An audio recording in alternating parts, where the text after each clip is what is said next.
ఆబ్గారీ మంత్రి జూపల్లి కృష్ణారావు సారు జోరుగా ఎన్నికల ప్రచారం చేస్తుండట. మలి సర్కారు వచ్చేందుకు తెలంగాణలో అంతగానం ప్రచారం చేసుకోలేదు కానీ పక్క రాష్ట్రం మహారాష్ట్రలో మాత్రం షెయి సర్కార్ అధికారంలోకి వచ్చేందుకు తాగతుకు మించి దండలాడుతున్నాడట.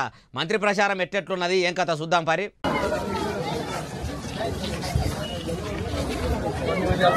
ఓదిక్కు తెలంగాణలో షెయి సర్కారు చందన అయ్యే కాడికి వస్తున్న 6 గ్యారెంటీలు అమలుగాక రాష్ట్రంలో షెయి పుట్టికట్టె లెక్క పుట్టుక్కున ఇరిగే కాడికి వస్తున్న మంత్రులంతా మహారాష్ట్రకు పోయి ఎన్నికల ప్రచారం చేసుడు ఏందో.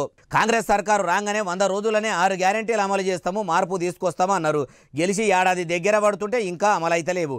ఓడెక్కేదాకా ఓడ మల్లన్న, ఓడ దిగినాక తిన్మార్ మల్లన్న అన్నట్టే చేసిర్రు. కూటెరాయి తీయనోడు పోయి ఏట్లరాయి తీస్తా అన్నట్టు ఇంట గెలవలేనోడు పోయి రచ్చ గెలిచి వస్తా అన్నట్టు తెలంగాణలో 7 పనులు ఆడనే ఇడిచిపెట్టి మహారాష్ట్రకు వచ్చి ఏం గ్యారంటీలు ఇస్తున్నారు సారు?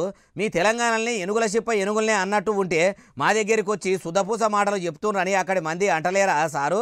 అయినా మీరు ఇట్లా ఓట్లేసి గెలిపించిన పబ్లిక్ మీద మనసు పెట్టి పని చేయాలి కానీ పక్క రాష్ట్రంలో ఎన్నికల మీద మనసు పెట్టి పని చేసుడు ఏందో మీరే ఆలోచన చేయాలి సార్ అంటుర్రు ఈ ముచ్చటిన్నోళ్ళు.